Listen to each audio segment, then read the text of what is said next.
ಯಾವ ಕಾರಣಕ್ಕೂ ಕೂಡ ಕಿತ್ತೂರು ಬ್ರಿಟಿಷ್ನವರ ವಶಕ್ಕೆ ಹೋಗಬಾರದು ಅಂತೇಳಿ ಚೆನ್ನಮ್ಮ ಸೆರೆಯಾಗ್ಬಿಡ್ತಾರೆ, ಬಂಧಿಸ್ಬಿಡ್ತಾರೆ ಬ್ರಿಟಿಷ್ನವರು. ಆದರೆ ಸಂಗೊಳ್ಳಿ ರಾಯಣ್ಣ ತಪ್ಪಿಸ್ಕೊಂಡ್ಬಿಡ್ತಾರೆ.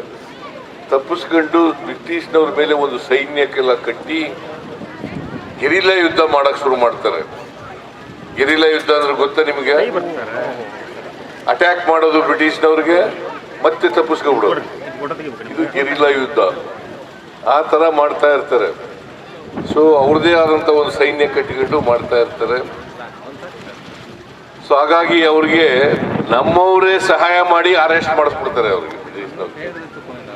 ನಮ್ಮವರೇ ಈ ಬ್ರಿಟಿಷ್ನವರು ಯಾವಾಗಲೂ ನಮ್ಮವ್ರನ್ನೇ ಉಪಯೋಗಿಸ್ಕೊಂಡು ಬ್ರಿಟಿಷ್ನವರು ಯಾವಾಗಲೂ ನಮ್ಮವ್ರನ್ನೇ ಉಪಯೋಗಿಸ್ಕೊಂಡು ಈ ದೇಶ ಹಿಡಿದದ್ದು, ಇಡೀ ದೇಶವನ್ನು ಆಕ್ರಮಿಸ್ಕೊಂಡದ್ದು ನಮ್ಮವ್ರು ಬಳಸ್ಕೊಂಡೇ ಅಂತಕ್ಕಂಥದ್ದು. ಅಂದ್ರೆ ಈ ದೇಶದ್ರೋಹಿಗಳು ಎಲ್ಲಾ ಕಾಲದಲ್ಲಿ ಇರ್ತಿದ್ರಲ್ವ, ದೇಶದ್ರೋಹಿಗಳು ಎಲ್ಲಾ ಕಾಲದಲ್ಲಿ ಇರ್ತಿದ್ರು, ಈಗಲೂ ಇದ್ದಾರೆ. ಈಗ ನನ್ನನ್ನ ಅಲ್ಲಾಡ್ಸಕ್ ಶುರು ಮಾಡಿದ್ದಾರೆ.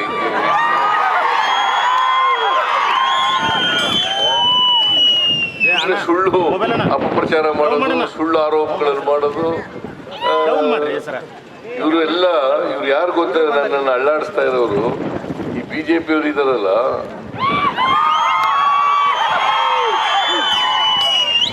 ಸ್ವಾತಂತ್ರ್ಯ ಹೋರಾಟದಲ್ಲಿ ಬ್ರಿಟಿಷ್ನವ್ರ ಜೊತೆ ಇದ್ದವರು ಇವರು ಗಿರಾಕಿಗಳು. ಅದರಿಂದ ಇವ್ರನ್ನ ಮಾತ್ರ ನಂಬಕ್ ಹೋಗ್ಬೇಡಿ, ಈ ಬಿಜೆಪಿ ಅವ್ರನ್ನ ಯಾವತ್ತೂ ನಂಬೇಡಿ.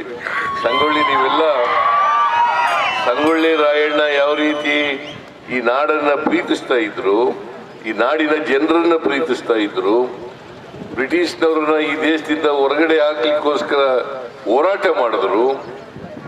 ಆ ಪರಾಕ್ರಮ ಇತ್ತಲ್ಲ, ದೇಶ ಪ್ರೇಮ ಇತ್ತಲ್ಲ, ಅದನ್ನ ನೀವೆಲ್ಲರೂ ಕೂಡ ಬೆಳೆಸ್ಕೊಳ್ಬೇಕು. ನಾನು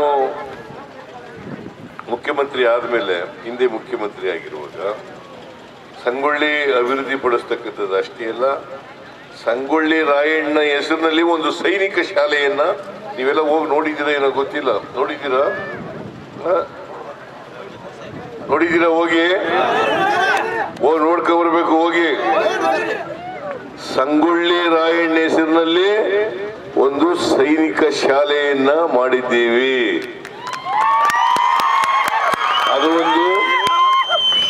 ಅದು ಒಂದು ಟೂರಿಸಂ ಸೆಂಟರ್ ಆಗಬೇಕು ಅಂತ ಅದಕ್ಕೆ ಬೇಕಾದಷ್ಟು ಹಣವನ್ನ ಖರ್ಚು ಮಾಡಿದ್ದೀವಿ.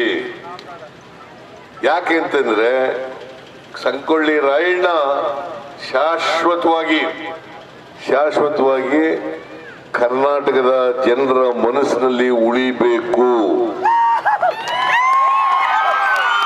ನಾವೆಲ್ಲರೂ ಕೂಡ ಸಂಗೊಳ್ಳಿ ರಾಯಣ್ಣ ಯಾವ ರೀತಿ ದೇಶ ಪ್ರೇಮವನ್ನ ಇಟ್ಕೊಂಡಿದ್ರು, ತಾಯ್ನಾಡಿನ ಪ್ರೇಮ ಇಟ್ಕೊಂಡಿದ್ರು, ಹಾಗೆ ಈ ನಾಡಿನ ಪ್ರೇಮವನ್ನ ಇಟ್ಕೊಳ್ತಕ್ಕಂಥ ಪ್ರಯತ್ನವನ್ನ ಮಾಡಬೇಕು.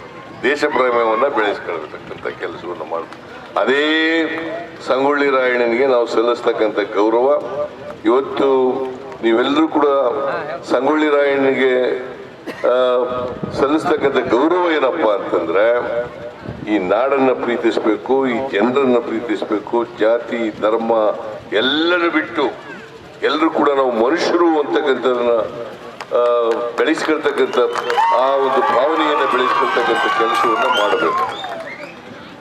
ಇದನ್ನ ಮಾಡಿದ್ರೆ ಸಂಗೊಳ್ಳಿ ರಾಯಣ್ಣನಿಗೆ ನಾವು ಗೌರವವನ್ನು ಸಲ್ಲಿಸಿದಾಗ ಆಗ್ತದೆ. ಈ ಸಣ್ಣ ನಿನ್ನ ಕ್ಷೇತ್ರ ಇದು ನಿಂದ ಅರ್ಬಾವಿ ಕ್ಷೇತ್ರ ಎಲ್ಲ MLA ಅರ್ಬಾವಿ MLA.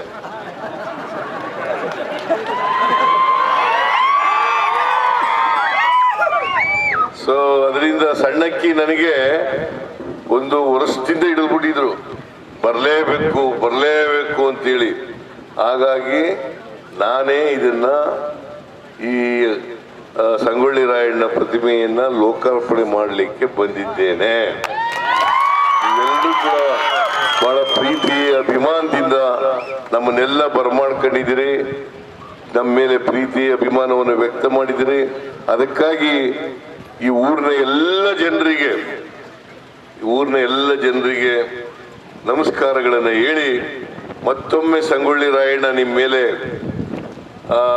ಆ ದೇಶ ಪ್ರೇಮ ಬೆಳೀತಕ್ಕಂಥ ಭಾವನೆಯನ್ನು ಉಂಟು ಮಾಡಲಿ ಅಂತೇಳಿ ಆಶಿಸಿ ನನ್ನ ಮಾತನ್ನು ಮುಗಿಸ್ತೇನೆ. ಜೈ ಹಿಂದ್, ಜೈ ಕರ್ನಾಟಕ.